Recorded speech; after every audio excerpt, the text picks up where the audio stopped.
Bonjour les amis, nouvelle vidéo aujourd'hui pour parler de la situation de la France. Vous l'avez sûrement vu, la France aujourd'hui emprunte à plus de 4%. Pendant ce temps-là, le bloc central tente tout avec Édouard Philippe, avec Gabriel Attal. D'ailleurs, si vous avez vu récemment les vidéos de Gabriel Attal, parce qu'il est en campagne, il va partout, il va voir les Français, il se déplace. Le seul problème, c'est quand vous voyez les images, le seul sentiment qui vous vient, c'est malaise. Alors le bloc central a encore des cartes dans sa manche et c'est justement Florent Philippot qui va nous en parler. Mais juste avant de l'écouter, comme d'habitude, n'oubliez pas de vous abonner, le pouce, le commentaire, le partage, le boost de la vidéo. Et puis je voulais vous remercier du fond du cœur car c'est grâce à vous que j'ai obtenu ceci. Alors je vais juste enlever la lumière pour que vous le voyez bien et le mettre à l'écran comme ceci. Le trophée des 100 000 abonnés. Voilà. Pour vous, j'imagine que ce n'est pas grand-chose et que cela ne vous intéresse pas. Mais pour moi, ça signifie beaucoup à titre personnel. Je n'aurais jamais pu faire ça tout seul. Déjà, merci. C'est grâce à vous, grâce à votre soutien, à tous les messages que je peux recevoir en privé, tous les commentaires, tous ceux qui me suivent partout, que ce soit sur YouTube, sur Facebook, sur Instagram, bref. Merci de votre soutien parce que vous le savez, c'est énormément de boulot. C'est difficile en France, c'est devenu malheureusement difficile de pouvoir s'exprimer. Donc merci à vous. C'est grâce aussi, surtout à ma femme, à ma famille qui m'ont toujours soutenu. Je ne pensais jamais avoir ce style de trophée derrière moi dans le décor, c'est chose faite. Mais pour autant, je ne compte pas m'arrêter sur ça. On écoute Florian et on en parle juste après. Au taux de refinancement de la dette française qui est passé ce 20 août au taux record, la dette à 10 ans, taux à 10 ans, de 4,1%. C'est très élevé. C'est 0,7 points de plus qu'il y a un an. C'est plus que les taux qui s'appliquent à l'Espagne, l'Italie ou la Grèce. Bon. Là, le Figaro vient de titrer « La France étranglée ». Oui, parce que ça veut dire que la charge de la dette augmente chaque année de plusieurs dizaines de milliards d'euros. Donc c'est en train de devenir largement le premier budget de la France, qu'on donne en fait à la finance internationale. Largement d'ailleurs, plus de la moitié à des non-résidents, des non-français, à des étrangers, à des banques. Donc c'est vraiment une ponction insupportable sur notre richesse nationale. Ça m'inspire plusieurs choses. 1, il faut sortir de la dépendance à la finance internationale, à la banque privée, qui a été introduite en France par la loi de 1973.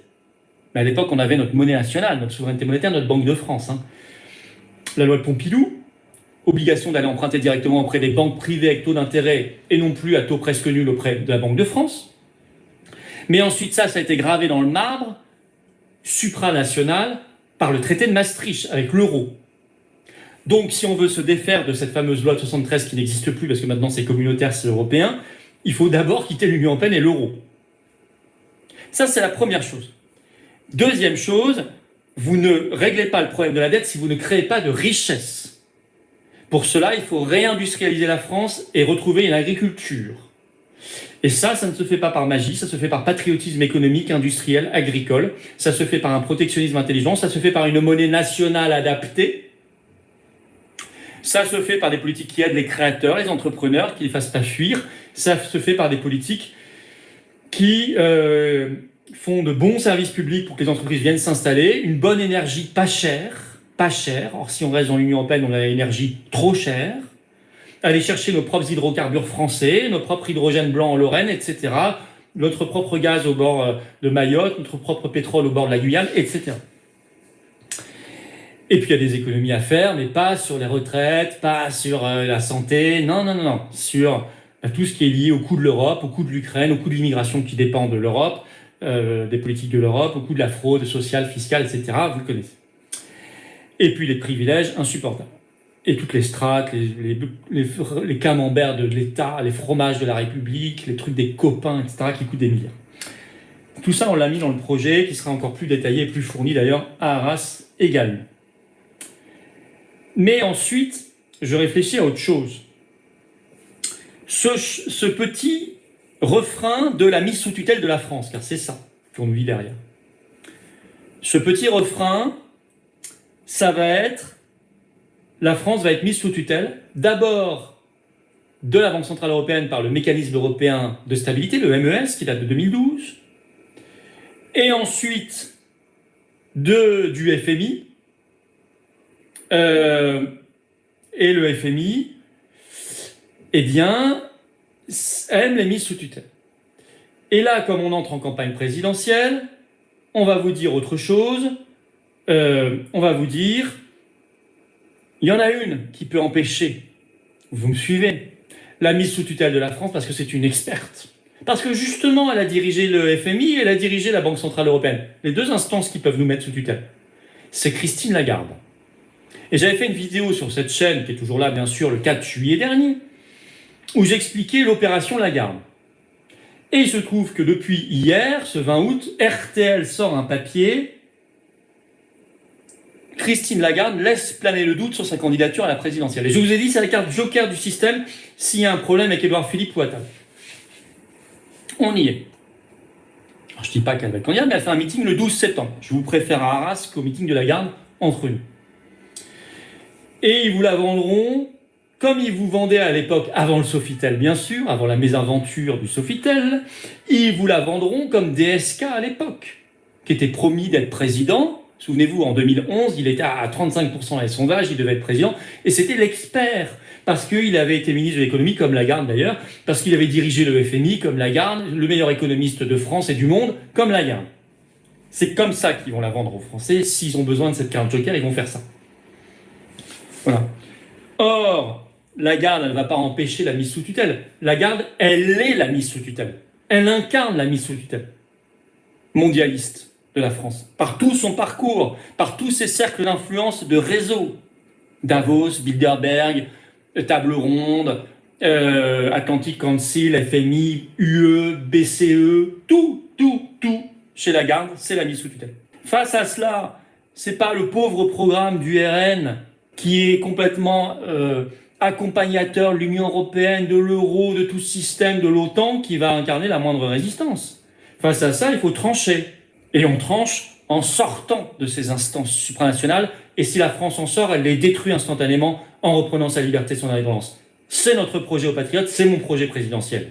Toute cette réflexion sera au cœur des assises d'Arras le 12 septembre, et de mon discours de clôture notamment. Et même si, vous le savez, je ne suis pas partisan de tel ou tel parti, je suis totalement libre, je ne peux que vous inviter à aller aux assises de la souveraineté. Pourquoi ? Déjà, il y a très peu d'événements qui nous permettent à tous militants de nous rencontrer. Et ça fait du bien. Ça fait du bien parce qu'on sort d'Internet, parce qu'on sort de l'écran, et on peut se rendre compte qu'on est moins seul. Et en plus, comme on est dans des zones entre nous, du coup, eh bien, pour ceux qui ont déjà participé à ce style d'événement ou qui iront, vous allez voir que la parole se libère beaucoup plus facilement et vous allez pouvoir discuter, rencontrer des gens super, tous les influenceurs, toutes les stars d'Internet que vous aimez, vous allez pouvoir les rencontrer. Et je leur fais pleinement confiance pour que cela soit extrêmement bien organisé. Le lieu est très grand, il y a de la place et toute la journée. Donc si vous n'êtes pas loin, si vous avez les moyens, franchement, allez-y. Il faut soutenir toujours ce type d'initiative. Ensuite, bien sûr, sur le fond de l'extrait. Oui, la France emprunte comme jamais. Aujourd'hui, on emprunte plus cher avec un taux plus élevé que la Grèce. Alors pourquoi on ne s'effondre pas comme la Grèce ? Parce qu'avec tout le respect que j'ai pour la Grèce, on n'est pas la Grèce. Il faut arrêter aussi de dire la France va vivre un scénario à la grecque. Oui et non. La France a une richesse qui est colossale. Ça ne se voit pas, on ne le ressent pas, on n'en touche pas la rentabilité, ça c'est clair, mais on est riche. Et ça c'est aussi un point positif car si un jour on arrive à reprendre le contrôle du pays, je peux vous assurer qu'il suffit juste d'ouvrir les vannes pour que l'argent pleuve sur tout le monde de manière équitable et que tout le monde gagne sa vie. Et en France, faire ça, c'est pas compliqué. C'est 3-4 mesures et hop, l'argent va recirculer. Oui, contrairement à la fameuse théorie du ruissellement, rien ne ruisselle. Il y a toujours 1% qui garde tout pour eux et nous, on n'a que des miettes. Ça, il va falloir en terminer avec ça. C'est un vrai tabou. Ça ne veut pas dire avoir évidemment une pensée ou une politique anti-riche. C'est juste que il y a des ordres de grandeur qui ne sont plus possibles. Vous pouvez gagner beaucoup d'argent, j'ai aucun problème avec ça. Mais on ne peut pas avoir des gens qui sont aussi riches que des pays et en même temps avoir un salaire moyen à 1500 balles. Il y a des choses qui ne sont plus acceptables aujourd'hui dans le monde dans lequel on vit, avec la richesse, bien sûr, que la France possède, que la France possède, que la France a, et puis avec les avancées technologiques qui doivent nous servir, qui doivent servir l'humain, servir la France, bien sûr, dans ses intérêts. Sur le scénario de Christine Lagarde, eh oui, la rumeur est de plus en plus persistante. Vous avez eu différents articles, ça commence toujours comme ça, ils balancent un nom, ils voient un petit peu comment on réagit. Est-ce que Christine Lagarde serait une bonne candidate? Elle est inconnue. Le problème de Christine Lagarde, c'est que là, on a vraiment affaire à la technocrate. Elle n'est pas connue du grand public. Je vois pas comment ça pourrait prendre. Enfin, Gabriel Attal, il a beau voir un Français par jour, ça prend pas. Édouard Philippe, là, il est à Mayotte. Enfin, au moment où vous verrez la vidéo, il sera sûrement parti, mais sincèrement, c'est quand même Christine Lagarde. Bon, il parle même de Macron, donc tant qu'on y est, hein, plus c'est gros, plus ça passe. C'est une femme. Est-ce que les Français sont prêts pour voter pour une femme? Je ne sais pas. C'est compliqué d'avoir une réponse. Est-ce qu'une femme peut devenir présidente? En tout cas, le bloc central le pense parce qu'il nous balance des noms de femmes. Donc, à voir. Moi, je vois surtout le bloc central qui n'arrive pas à trouver leur pépite. Ça me fait penser beaucoup au parti des démocrates aux États-Unis qui n'arrivent pas à trouver quelqu'un pour aller affronter Donald Trump, affronter ses hommes, que ce soit Vance, Rubio. Et ça, c'est une bonne nouvelle, encore une fois, car cela veut dire que ce camp, le camp des mondialistes et des progressistes, a épuisé. En fait, ils ont rendu débile et totalement fou une grande part de nos sociétés et de nos populations, mais quelque part, cela a touché aussi leur propre élite. Et ça, c'est une bonne nouvelle. Parce qu'en fait, ceux qui arrivent sont vraiment très cons, quoi. Enfin, regardez, écoutez Gabriel Attal, parce que c'est un petit peu ça le niveau. Donc on se dit, vont-ils pouvoir tenir longtemps avec des candidats aussi mauvais? Après, c'est à nous aussi d'avoir des bons candidats, et là, en France, autant dans d'autres pays, ils les ont, nous, c'est un petit peu plus compliqué, puis il faut que nos bons candidats aient bien sûr les moyens de faire quoi que ce soit.